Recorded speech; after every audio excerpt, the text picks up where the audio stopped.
Some people don't hurt you with weapons. They do it with words, silence, and timing. Some people don't hurt you loudly. They don't attack or insult you. They smile, listen, and slowly move closer.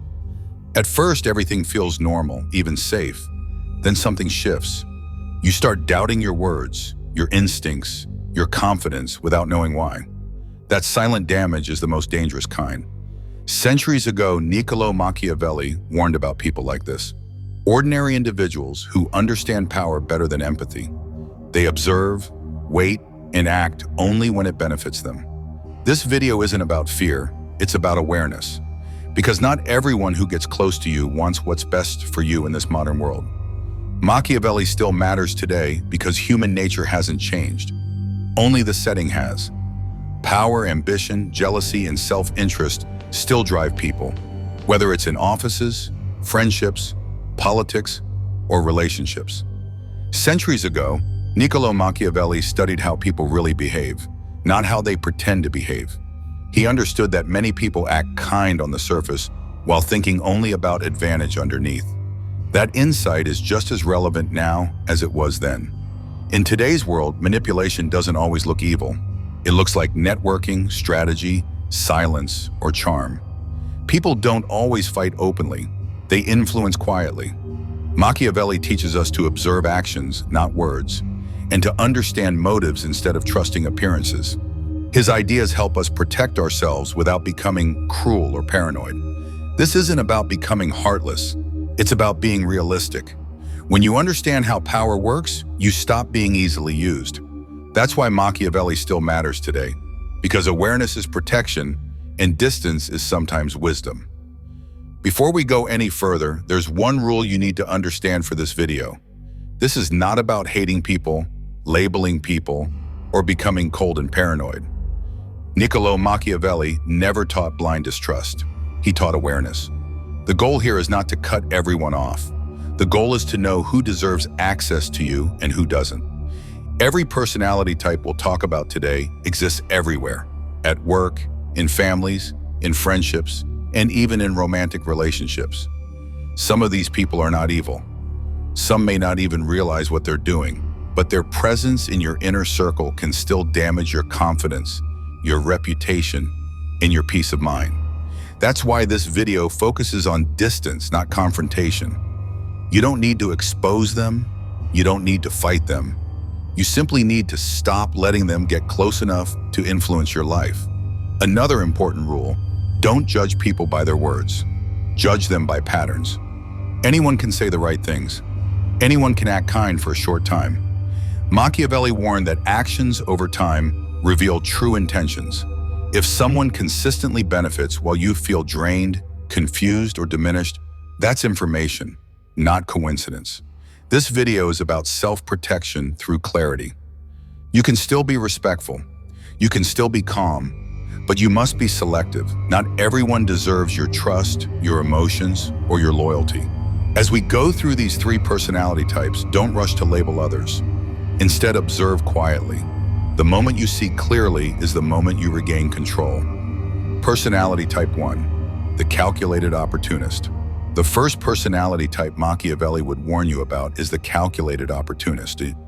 This person doesn't look dangerous. In fact, they often look helpful, friendly, even supportive. They know how to say the right things at the right time. They show up when it benefits them, and that's the key detail most people miss. A calculated opportunist builds relationships like investments.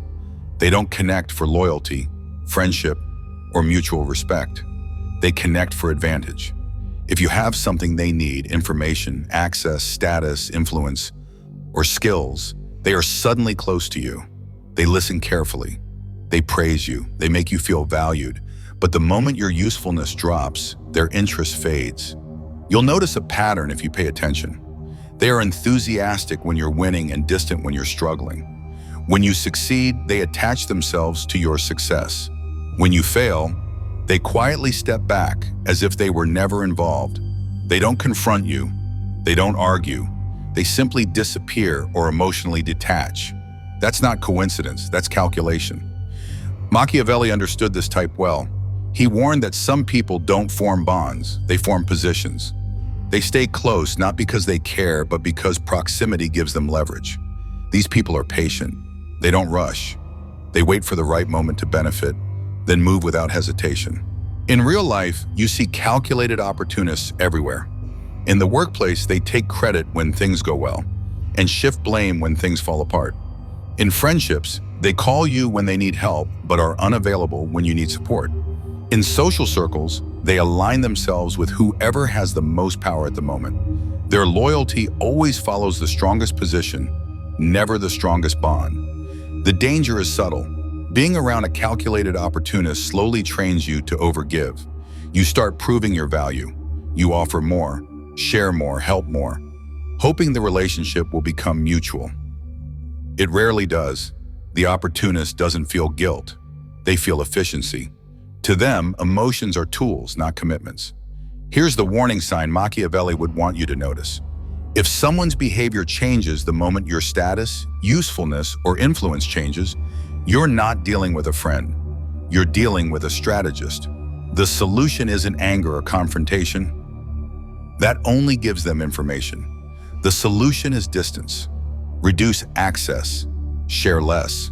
Observe more. Stop explaining yourself. Stop overgiving.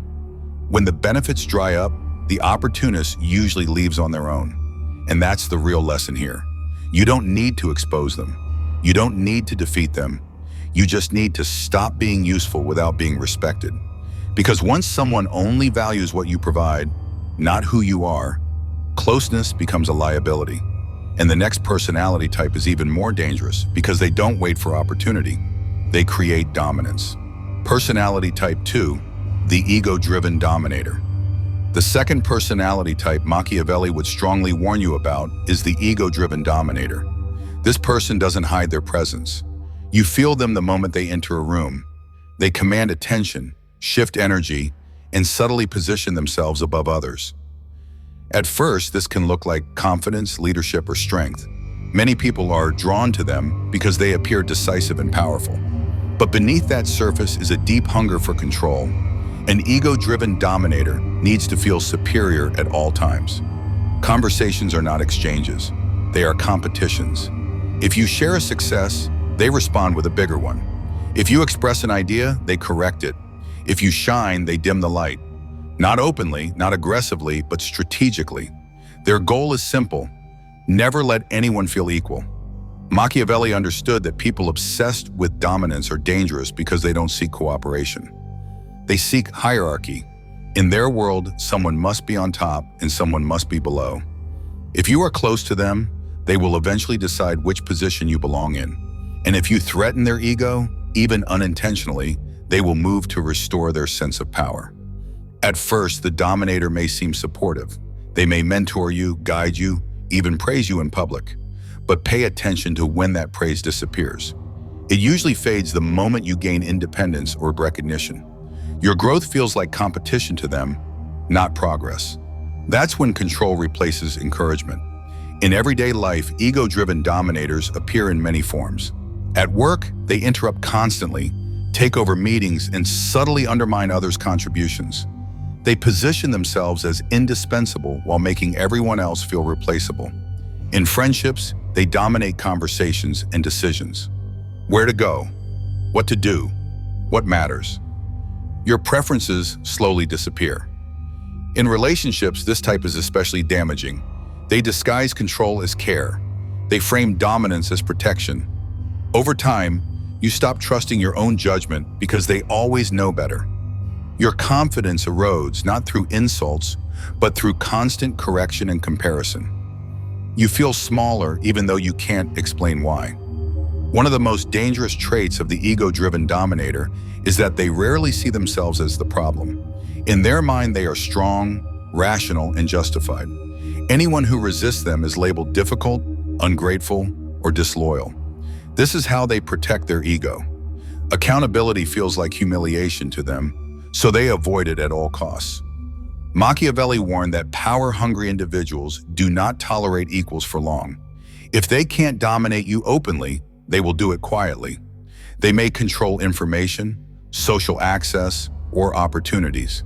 They may speak for you instead of letting you speak. Over time, your voice fades while theirs grows louder. The emotional cost of being close to an ego-driven dominator is heavy. You begin walking on eggshells. You measure your words. You downplay your achievements. You avoid conflict, not because you are weak, but because confrontation feels pointless. The dominator doesn't want resolution. They want submission. Here's a key insight Machiavelli would emphasize. People who need to dominate are deeply insecure. Their ego is fragile, even if their presence is strong. That insecurity is why they must constantly assert control. And that is why closeness is dangerous. The closer you are, the more they feel entitled to shape you.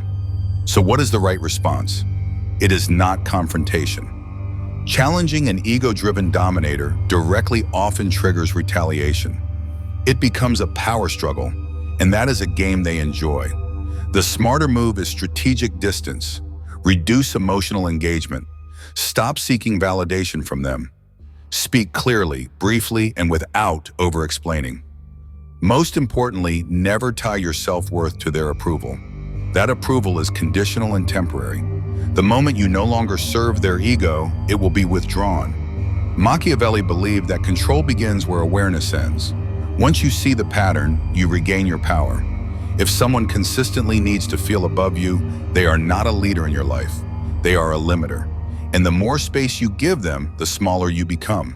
The next personality type is even more unsettling. They don't dominate loudly. They don't compete openly. They smile, agree, and stay calm. And that's exactly what makes them the most dangerous of all. Personality type 3, the masked manipulator. The third personality type Machiavelli would warn you about is the most dangerous of all, not because they are loud, aggressive, or dominant, but because they are calm, agreeable, and difficult to read. This is the masked manipulator. Unlike the opportunist or the dominator, this person doesn't rush. They don't compete openly. They don't try to stand above you. Instead, they stand beside you, and that's what makes them so hard to detect. A masked manipulator blends in. They listen more than they speak. They agree often. They rarely reveal strong opinions. At first, they seem safe, reasonable, mature.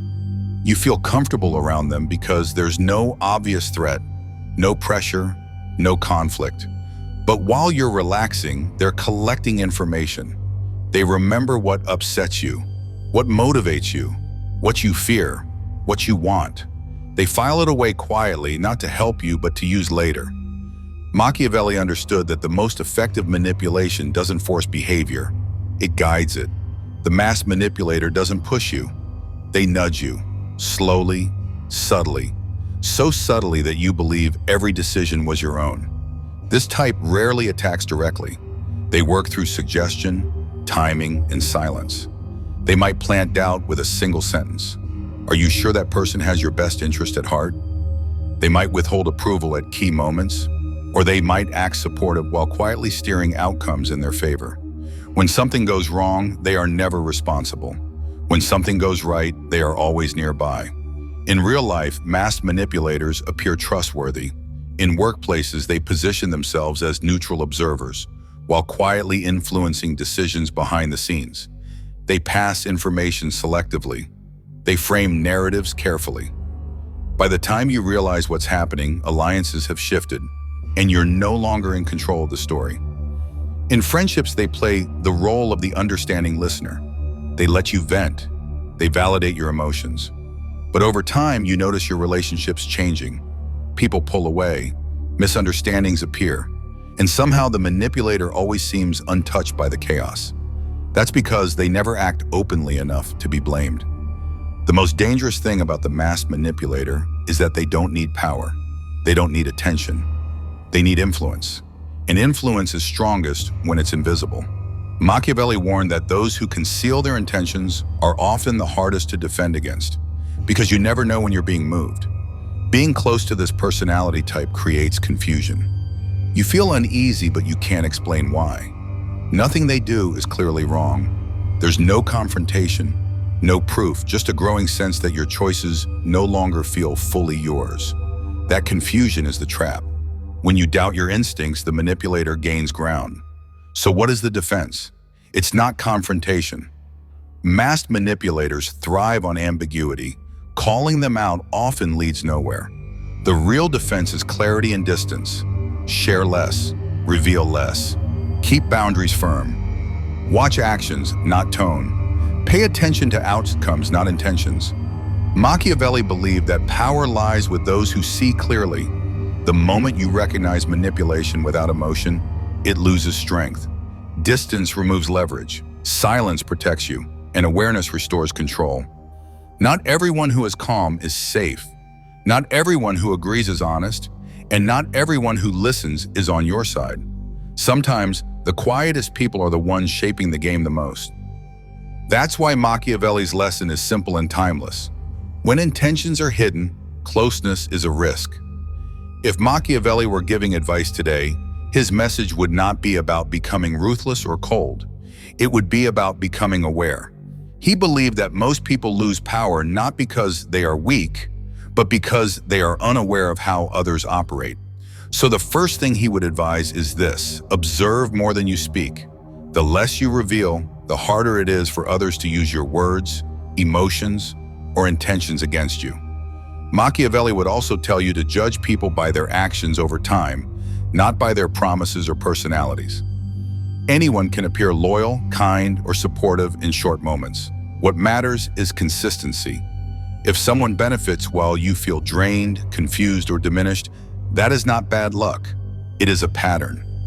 Seeing patterns clearly is how you protect yourself without creating conflict. Another key piece of advice would be to control access, not emotions. You don't need to confront everyone who shows questionable behavior.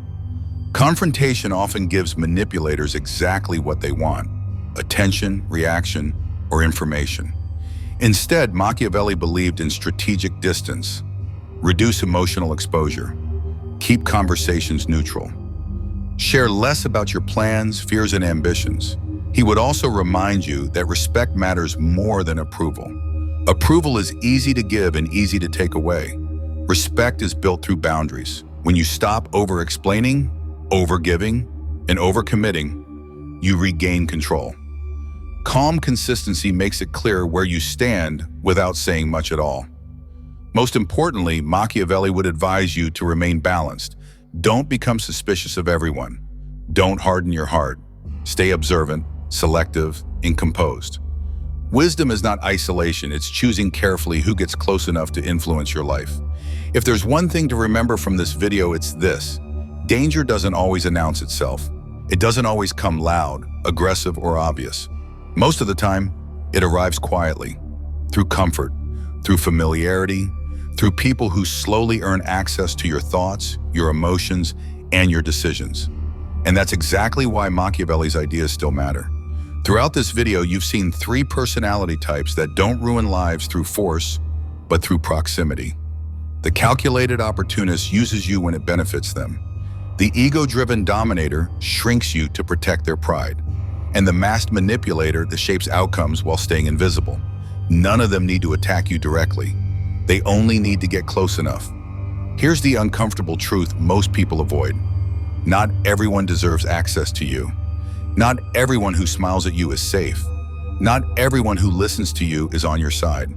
And learning that doesn't make you cold, it makes you wise. Machiavelli never taught people to hate others. He taught people to see clearly. He understood that awareness is a form of power. When you stop assuming good intentions and start observing patterns, you stop being easy to control. When you stop oversharing and start choosing your distance, you regain peace. When you stop trying to be liked and start protecting your boundaries, you grow stronger without becoming cruel. This is not about cutting people off dramatically. It's not about confrontation or conflict. It's about subtle shifts, speaking less, explaining less, reacting less, watching more. Because the moment you see clearly, manipulation loses its grip, control weakens, and you take your power back quietly. So ask yourself this: who around you leaves you feeling drained, confused, or smaller than you were before? Who benefits while you keep adjusting? Who gains influence while you lose clarity? Those questions matter, not to judge, but to protect. And remember, walking away doesn't always mean leaving. Sometimes it simply means stepping back emotionally, creating space, reducing access, letting people reveal who they are without interference. Distance, when used wisely, is not weakness, it's strategy. Now here's where you come in. If this video made you reflect on someone you've encountered at work, in friendships, or in your personal life, share your thoughts in the comments. You don't need to name anyone. Just tell me which personality type felt most familiar and why. Your experience might help someone else see clearly for the first time. If you found value in this breakdown of Machiavellian psychology, make sure to like the video. It helps this message reach people who may need it more than they realize. And if you want more content about power, human behavior, and psychological self-protection, subscribe to the channel. This is where we talk about the truths most people avoid, but everyone needs to understand. Finally, remember this: wisdom is not about controlling others. It's about controlling access to yourself. Stay observant. And never underestimate the power of choosing who gets close. I'll see you in the next video.